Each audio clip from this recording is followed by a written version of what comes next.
Thank you so much, Paulette and Diana. Voter suppression continues to rear its ugly head in America. But while many state legislatures have passed new laws restricting access to the ballot, the Institute and its partners have led the successful fight to expand democracy in New Jersey, with laws allowing online voter registration, ending prison-based gerrymandering, and providing for in-person early voting. Our next honorees are leading the fight for voting rights nationally, making a deep impact on the trajectory of America's democracy.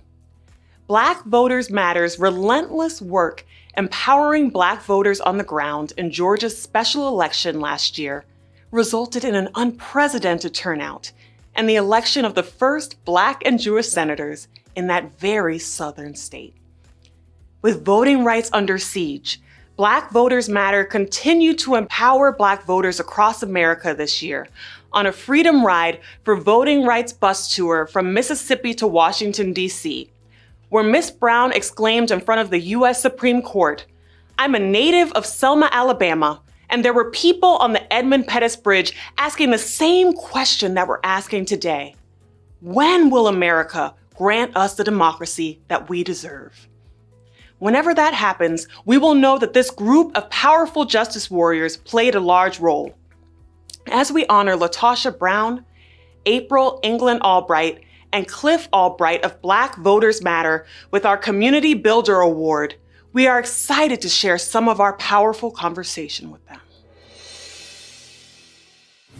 April, Cliff, and LaTosha, Black Voters Matter. It really is such an honor for me and the New Jersey Institute for Social Justice to honor you with our National Social Justice Award for your incredible work across this country, making Black votes matter and making sure that Black voters know they matter. So I'd love for you to just say a word about what onward, what it means to each of you. Because I think that when we're talking about moving onward, that we have to recognize that we've got to, one, deal with and reduce the harm of what's happening to our community right now, right? But we have to radically reimagine every single system in this country. The founders didn't have enough vision to see the humanity of millions of Africans, the humanity of millions of indigenous people, even to recognize the own humanity in their women and men that didn't own land. So they were severely limited in their vision. Because I think when we're talking about onward, we have to start thinking of ourselves beyond the context of citizenship. We have to think of ourselves as founders of a new nation. We have to start thinking of ourselves as founders who are able to see what others were not able to see. We have to even recognize, even for us, the work that we're doing about voting is not just around voting that we're saying that this is the end of the story. We're saying this is the beginning of the story. We're saying that we're talking about voting to get people to really think about self-governance. So moving onward to me, it's for us stepping into that, stepping into the fullness of our humanity and who we are.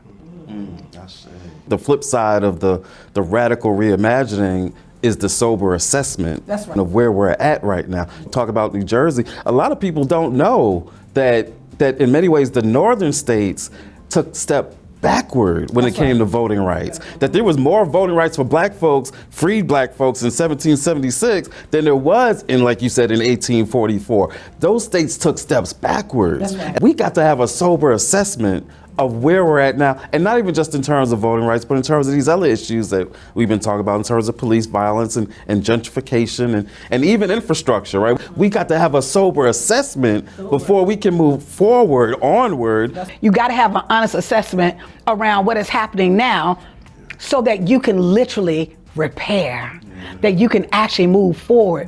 What is so bad about being in the wealthiest country in the world and every single human being being treated with respect and valued and literally with dignity? I think that onward for us looks like the kind of love that is capable of righting what is wrong. And so if our tactics and our vision does not include that kind of love that is willing to correct injustice and make it right, then we need to find a better and embrace a better understanding of love. So we're fighting for that in Black Voters Matter. We're fighting for that in our work, in our onward work, in our efforts to electorally organized. To some people, saying love might sound like sentimental. Like, everybody always says all you need is love. But the kind of love that we're talking about is wreaked in fire. Martin said it's because he was struggling for a lot of these questions, like how do we move onward? And he said, power, he was talking about love and power. And he said power without love is reckless and abusive.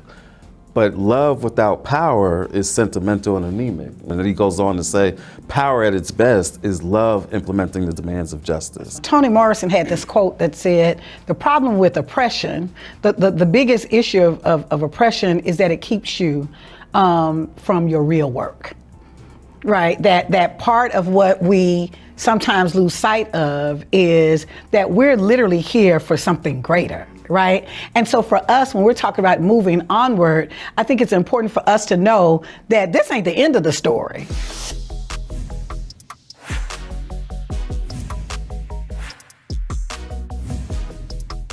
On behalf of the New Jersey Institute for Social Justice, it's my honor to award Black Voters Matter with our National Community Builder Award.